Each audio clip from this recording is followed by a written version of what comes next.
안녕하세요. 역사 돋보기입니다. 흔히들 홍길동, 장길산, 임꺽정을 조선의 3대 도적이라고 부르죠. 도적인지라 기록이 미비하여 이 세 사람과 관련해서는 숱한 전설과 민담들이 후대에 만들어지고 아직까지도 회자됩니다. 이 중 가장 도덕의 이미지에 맞는 얼굴 하면 다들 우락부락한 임꺽정을 떠올리시죠. 임꺽정은 대체 어떤 도적이었을까요? 임꺽정과는 또 어떤 전설이 내려오고 있을까요? 임꺽정에 대한 실록의 첫 기록은 명종 제위 14년째이던 1559년에 등장합니다. 그러니까 임꺽정의 활동기는 조선의 13대 왕이었던 명종 제위 기간이었다고 보시면 되는데, 이 명종 치세 때가 조선이 건국되고 거의 200년이 지난 시점이다 보니까 조선의 정치 제도가 고인물이 되는 경우가 많았습니다. 지방 곳곳에는 탐관오리들의 폭리에 백성들이 수탈을 당해야만 했습니다. 명종 제위 탐관오리들의 무한정 세금 탈취는 조선 역사 통틀어 세도 정치기 다음으로 두 번째로 심각하던 시절이었습니다. 명종 자체가 강력한 왕권을 휘두르지 못하니까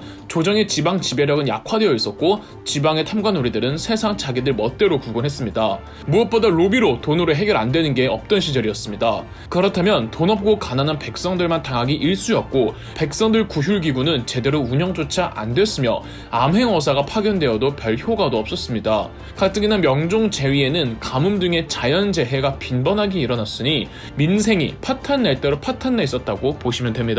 그러니까 임꺽정 같은 도적들이 안 일어나는 게 더 이상한 사회경제였습니다. 임꺽정이 언제 처음으로 도적대를 조직하여 활동했는지는 알 수가 없으나, 임꺽정은 백정 출신으로 백정은 천민 중에서도 천민이니 신분적 차별과 도탄에 빠진 백성들의 고통에 분노하여 도적대를 조직하고 도적의 길을 걸었던 것 같습니다. 임꺽정은 고향인 경기도와 황해도 등지에서 무리를 이끌며 관할을 습격하고 투옥된 범죄자들을 풀어주었다고 합니다. 또한 양반집을 습격하여 노비 매매 문서를 불태우고, 만약 자신과 자기 무리를 고변하는 사람이 있으면 협박을 하거나, 만약 그게 양반집 자제나 국가 관리일 경우 배를 갈라버렸다고도 합니다.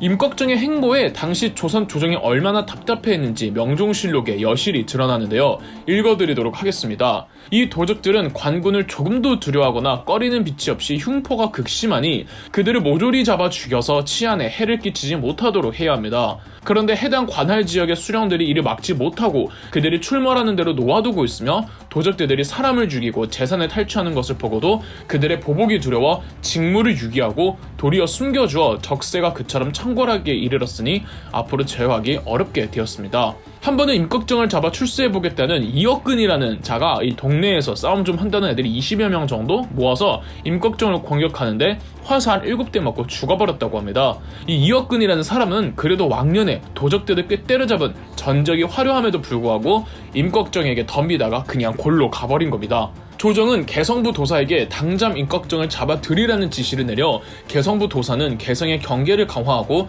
임꺽정은 이잡듯 샅샅이 뒤집니다. 개성에서 자유롭게 활동하기가 껄끄러웠던 임꺽정은 아싸리 서울, 한양으로 들어갑니다. 물론 임꺽정이 서울로 잠입했던지라 정부는 이를 눈치채지 못하고 있었는데, 어느 시점부터 서울에서 계속 이 불미스러운 일들이 일어나는 겁니다. 다시 명종실록의 기사를 그대로 읽어드리겠습니다. 근래 도적이 벌떼처럼 일어나 공공연하게 노략질을 하면 양민을 죽이고 방자한 행동을 거리낌 없이 하여도 주현에서 막지 못하고 병서도 잡지 못하니 그 형세가 점점 커져서 여러 곳으로 퍼지고 있습니다. 심지어 서울에서도 때로 일어나 빈 집에 진을 치고 밤이면 모였다가 새벽이면 흩어지고 칼로 사람을 다치게 합니다. 조선정부와 한양시는 가용한 인력을 총투입하여 임꺽정의 행방을 찾았고, 임꺽정이 있는 곳을 불시에 들이닥쳤습니다. 임꺽정은 무사히 도망갔지만 그의 부하들이 잡혀버린 겁니다. 우리 임꺽정은 흰수염 마냥 관거로 쳐들어가서 건물을 부수고 부하들을 데리고 나왔다죠. 자, 그런데 우리가 헷갈려서는 안 되는 게 있습니다. 임꺽정은 소설 홍길동의 모습처럼 부잣집을 털어 그 재산을 가난한 백성들에게 나누어 주었다는 의적이 아닙니다. 그냥 임꺽정은 단순한 도적이었습니다. 의적으로서의 모습은 매체와 소설에서 창작된 경우고, 실제 임꺽정은 무지막지한 도적이었답니다. 그렇다면 왜 우리는 알게 모르게 임꺽정을 의적으로 착각할까요? 백성들이 임꺽정에게 호응한 건 사실이기 때문입니다. 영상 처음에도 말씀드렸던 명종 제위는 도적들이 창궐하지 않는 게 더 이상한 시대였습니다. 평범하게 살고 개같이 벌어봤자 이 돈 전부 세금으로 가게 되고, 세금이 곧 빚이 되어버리는 마당에 굶어 죽을 바에 한 도적대에 입단하는 백성들의 수가 부지기수였습니다. 소심한 백성들은 굶어 죽거나 세금 내지 못해서 권장 맞아 주거나 관아에 붙잡히면 그 사이 돌봐줄 사람이 없는 늙은 부모님 여이거나 이 어린 자식들 배고프다고 우는데 해줄 수 있는 건 아무것도 없고, 궁지에 몰린 백성들이 살아남은 방법이라고는 차라리 노비로 전락해서 부잣집 양반에게 거두어지거나 도적이 되거나 였습니다. 거기에 자기들 못살게 굴던 탐관오리들을 임꺽정이 처단해주는데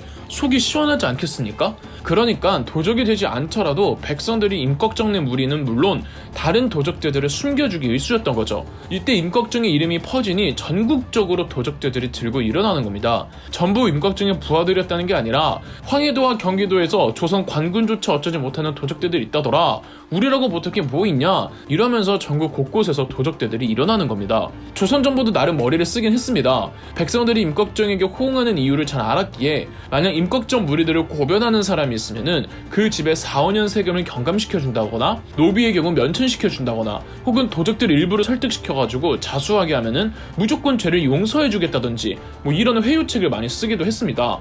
임꺽정이 거취를 자주 옮긴 거는 조선 정부의 이런 회유책이 나름 잘 먹히기도 했다는 겁니다. 그리고 관군과 관리들에게는 임꺽정 무리를 토벌하거나 잡아오면 무조건 정산품 이상 벼슬로 올려주겠다는 일종의 현상금 아닌 현상금도 내걸었죠. 이러니까 공에 눈이 먼 관리들이 거짓말을 치기도 합니다. 황해도 순경사 이사증이 이 임꺽정을 체포했다고 조정에 보내는데 알고 보니 임꺽정의 형 도사치였으며, 심지어 의주 목사는 아무 백성 한 명 붙잡아다가 강제로 돈을 주고 협박하며 임꺽정 연기를 시키기도 했습니다. 물론 금방 들통납니다. 도저히 임꺽정이 붙잡히질 않으니 명종은 임꺽정의 도적대들을 평범한 도적대가 아닌 반란군으로 규정하고 반란 진압 군대를 따로 조직합니다. 이래서 임꺽정의 난이라고도 합니다. 외구 소탕 경험도 꽤 있던 남치근을 반란 진압군 총사령관으로 삼고 몇 개 도의 군대를 총동원하여 황해도와 경기도 일대를 수색하게 했습니다. 문제는 이 남치근의 수색 과정이 또 너무 지나쳤습니다. 물증도 없이 의심만 가면 죄 없는 백성들을 데려다가 고문시키고,